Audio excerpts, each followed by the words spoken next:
Welcome back to our channel. Today, the gates of Fairmont Crest open once again, unleashing a series of secrets, conspiracies, and emotional upheavals that no one could have foreseen. Just when everyone thought the storm had passed and peace had finally returned, a familiar name suddenly appears to prove otherwise. Leslie. With a brief but cryptic announcement, Leslie has thrown Fairmont Crest into chaos. What lies hidden behind her latest move? Is this merely a provocation, or the opening salvo in a war even more dangerous than anything that has happened before? While the hotel is in turmoil, Joey makes a tempting offer that could completely change Vanessa's future. Meanwhile, Deanna is desperately seeking advice before making a crucial decision. And amidst moments that seem worthy of celebration, fierce rivalry between siblings threatens to turn joy into conflict. What secrets are about to be revealed? Who will pay the price as the pieces begin to move? Join us as we explore the hottest developments of Beyond the Gates in the June 26th episode. Okay, no, this cannot be a coincidence anymore. I have been staring at the screen for hours, replaying the hospital scenes, the country club aftermath, the weirdly tense family gatherings, and my brain is just short-circuiting. Caught giving a piece of her liver to Eva on paper, sure, it's a beautiful story of sacrifice. A medical miracle. A family coming together after a devastating tornado. But if you look at the subtext, if you actually look at their faces, this is a textbook case of identity collapse. Cop Colby Nixon is playing this with such terrifying subtlety, has literally placed a piece of her own body inside Amber Michelle's Eva. They are connected now in a way that transcends normal human relationships. It is biological forced proximity. They understand each other better now, the show tells us, but let's be real. Nobody in this show says what they actually mean. This isn't about them becoming best friends or sudden sisterly soulmates. This is about emotional blackmail on a cellular level. Wait, why did the camera focus on that object? In the recovery room, there was a lingering shot, a heavy silence that felt like a trap. Eva is recovering, yes. But at what cost? She owes Cot her life. How do you ever disagree with someone who gave you an organ? You simply cannot. Cot holds the ultimate trump card for the rest of their natural lives. Every time Eva tries to assert her independence, all Cot has to do is touch her own side, wince a little, and the argument is over. It's manipulation through affection, disguised as a life-saving miracle. Let's really think about the liver transplant. The liver regenerates, right? That's the scientific fact. But emotional trauma doesn't regenerate. It just scars over. Cot is walking around with a physical wound and a scar that she will see every single time she looks in the mirror. And Eva. Eva has someone else's cells multiplying inside her. It's almost parasitic if you look at it through the lens of this family's toxic history. Does Eva wake up in the middle of the night feeling Cot's anxiety? They are tethered. If Cot spirals, does Eva feel the tug on the leash? And then we have Leslie. Trisha Mongrant is out here delivering an absolute masterclass in psychological warfare. She actually thanked Cot. Leslie thanked her. And she agreed to stop calling her Kitty Cot. She stood there and claimed it was an affectionate nickname. That smile looked fake. Like painfully fake. Affectionate. Are we joking? Hold on. I need to go back. I need to go back to every single interaction where Leslie purred Kitty Cot across a room. Let me talk about the history of Kitty Cot for a second. Think back to all those tense conversations. Cot would make a valid point, try to assert her boundaries, and Leslie would just tilt her head, give that condescending, sugary smile, and say the nickname. It was a dismissal. It was a weaponized diminutive. By dropping the nickname now, Leslie isn't conceding defeat. She is changing her strategy. She is disarming Cot. By stripping that away, Leslie is basically saying that Cot is now on the battlefield with the big dogs. Cot thinks she won a victory, but she just lost her armor. But that is absolutely nothing compared to the panic. The sheer, unadulterated panic caused by Leslie's announcement. What on earth did she say to make the entire room freeze like that? I have been spiraling over this for days, losing sleep over the micro expressions of every character in that room. Is she rebuilding the house destroyed by the tornado? That makes sense, right? A fresh start, wiping away the physical wreckage to symbolize moving on. But I completely forgot why this mattered. The house isn't just a house, it's a monument to their buried trauma. Rebuilding it means digging up the foundation, literally and metaphorically. What if they find something? What if the tornado unearthed secrets that Leslie is desperately trying to pave over with new hardwood floors and forced family dinners? No, wait, that earlier scene changes this. The conversation about Barbara. What if Leslie's announcement isn't about the house at all? What if she is giving up her inheritance from Barbara's foundation? Can she actually walk away from that massive fortune? Think about the generational resentment simmering in this family. Leslie giving up the money would be the ultimate act of revenge disguised as forgiveness. It would pull the rug out from under everyone who relies on that wealth. Cot and Eva would be left reeling. Their entire future, their safety net, just vanished because Leslie had a sudden moral awakening. Please, it is a calculated move to watch them scramble.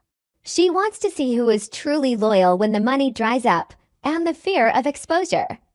Is this the whole truth, or is Leslie hiding a massive, devastating twist behind this shocking announcement? I feel like I am losing my mind trying to put these pieces together. The emotional tension in that room wasn't just surprise. It was the kind of terror that only comes when a predator finally shows its teeth. I need to take a breath. My chest is tight just thinking about it. But I can't stop, because we have to talk about Joey and Vanessa. John Lindstrom and Lauren Buglioli are playing a completely different game of chess right now. The tornado hits, chaos ensues, and suddenly Vanessa is parading Joey around the country club, calling him a hero. A hero, Joey, the man who has spent half his life operating in the moral gray area. Vanessa is practically begging the Fairmont Crest elite to accept him, to see him the way she does. But Joey knows better. He says he doesn't need their validation. He plays the humble, misunderstood outsider so perfectly. But I think the latest episode hinted at this. He doesn't want their validation because he wants their power. He is playing a long game of emotional subjugation. Friday, Joey has an offer for Vanessa on Friday. What is it? My brain is going in a million directions. Is it about her kids? Her children despise Joey. They loathe his very presence in their mother's life. Is Joey going to offer to step away for the sake of her family? No, that's too noble. Joey doesn't do noble without a catch. Let's obsess over Friday for a second. Joey's offer to Vanessa feels like the linchpin of the whole season. Vanessa has been hungry to take over more of his empire. What if he is finally handing her the keys to the kingdom? But why? What is he buying with this empire? Her loyalty. Or is he setting her up to take the fall for something? It's emotional warfare. He is handing her a loaded gun and pointing it at her own children. He is giving her what she wants professionally, so she has to defend him personally against her own flesh and blood. It's emotional blackmail disguised as a promotion. And Vanessa is so blinded by her post-tornado survival high that she might just take it. She might actually choose the empire over her kids. That is the kind of identity collapse that destroys a family permanently. And speaking of people who hate Joey Deanna, Angela Fairley is breaking my heart, but she is also terrifying me. Her resentment towards Vanessa and Joey's relationship is radioactive. It is eating her alive from the inside. She is clinging to the ghost of her father, Doug, good old Doug, played by Jason Graham. Deanna is completely loyal to him, even though he's dead. Or is he? Look, we all know the unspoken rule of Fairmont Crest. Unless we see a body, and even if we do see a body, there is always hope they are alive somewhere. I am officially on the conspiracy train that Doug is alive. Deanna's grief feels unresolved. too jagged. She is seeking advice from someone she trusts, but who? Who is left that isn't compromised by Joey's money or Vanessa's influence? Will this mystery mentor help her accept her mother's happiness, or will they hand her the gasoline to burn Vanessa's new life to the ground? Jason Graham's presence is still felt in every room Deanna walks into. She is carrying his ghost like a shield against Joey, but why? Is it just grief, or is it a subconscious fear that if she accepts Joey, Doug will truly be dead? I am telling you, the way the writers keep having Deanna bring him up is a breadcrumb trail. If Doug is alive, where has he been? Has he been watching Vanessa move on? Has he been watching Joey take over his life? If Deanna finds out he's alive, she won't just ruin Vanessa's relationship. She will orchestrate a hostile takeover of her mother's entire reality. I am so emotionally exhausted. Every conversation is a manipulation tactic. Every breakdown is a clue. I feel like I'm trying to solve a crime, but the victim is just everyone's sanity. Let's pivot. Let's look at the seemingly happy side of Fairmont Crest, the Dupree family. They are celebrating Cott's liver transplant to Eva was a success. Martin Brandon Claiborne, looking like the weight of the world is on his shoulders, won the primary election. It's a moment of light after so much darkness. They are toasting to victory, to life, to survival, but I can't trust it. I just can't. The lighting was too warm. The smiles were too wide. Brandon Claiborne is playing this victorious politician, but look at his eyes in that scene. He won the primary. Do you know what winning a primary in Fairmont Crest means? It means you just painted a giant, glowing target on your back. The Dupree family is celebrating, eating cake, clinking glasses, but Martin knows that his political rivals are digging into his family's closets right now. And what a closet it is! A sister who just had a controversial transplant, a mother figure in Leslie who is about to drop a nuclear announcement about a massive inheritance. Martin's campaign is built on a foundation of sand, because right beneath this celebration, the show is teasing a massive sibling rivalry. And there are so many options, it makes my head spin. Who is going to tear each other apart? Is it Martin, Cott, and Eva, the golden boy politician, the organ donor, and the grateful recipient? That dynamic is a ticking time bomb. What if Martin's political ambitions require him to throw his sisters under the bus? What if the public finds out about the messy realities of Cott and Eva's relationship? Or is it Naomi and Chelsea, Ariel Prophet and Ronda Rose Mantilla have this incredible, crackling tension whenever they share a screen? We haven't even scratched the surface of their buried resentments. Or Deanna and Donald, Tyrell and Samantha, Jacob and Isaiah, Nicole and Donnie. Why are there so many siblings in this town, and why do they all seem like they are one bad day away from a Shakespearean tragedy? Wait, let me look at Deanna and Donald again. Deanna is spiraling over Joey and Vanessa. What if Donald takes Vanessa's side? What if the sibling rivalry that explodes is rooted in the acceptance of Joey? Deanna is holding onto Doug's memory, while Donald might just want peace. That would destroy them. No, hold on. I need to rethink the Cott and Eva angle. The connection they share now. What if the rivalry isn't about hatred, but about a toxic, suffocating love? Eva might start to resent Cott for the constant, silent reminder of her debt. Cott might start to feel entitled to Eva's choices. It's generational trauma mutating into sibling warfare. Jaden Lucas Miller and Najah Jackson have been hovering on the edges of this drama as Tyrell and Samantha, absorbing the toxicity of the older generation. Are they going to repeat the cycle? What about Jacob and Isaiah? Jibber Horges and Lami are bringing such intense, quiet energy to the screen. Quiet energy is always the most dangerous. It means they are observing. They are collecting ammunition. And Nicole and Donnie.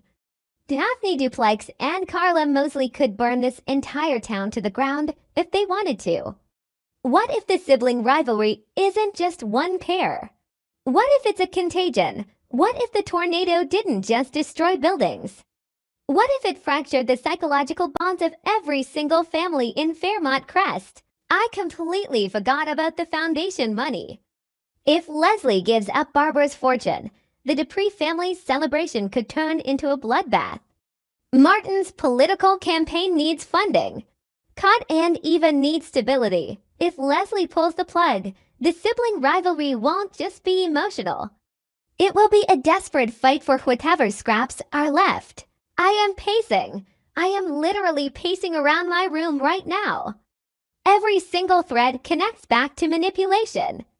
Leslie manipulating Cott with the withdrawal of a nickname. Joey manipulating Vanessa with the promise of an empire. Deanna being manipulated by her own unresolved grief over Doug. That smile, Leslie's smile when she said she wouldn't call her Kitty Cott anymore. It haunts me. It was the smile of someone who just locked the door from the outside. They are all trapped in Fairmont Crest, trapped by their bloodlines, their secrets, and their desperate need to be loved by the people who hurt them the most. I don't know if I can handle the next episode. I feel like we are on the verge of something devastating. A revelation that will recontextualize everything we've seen so far. If Doug walks through that door, or if Leslie's announcement is that she sold the land to Joey, I will lose my mind. I am already losing my mind. Nothing is a coincidence. Everything is a trap. We just have to wait for the jaws to snap shut.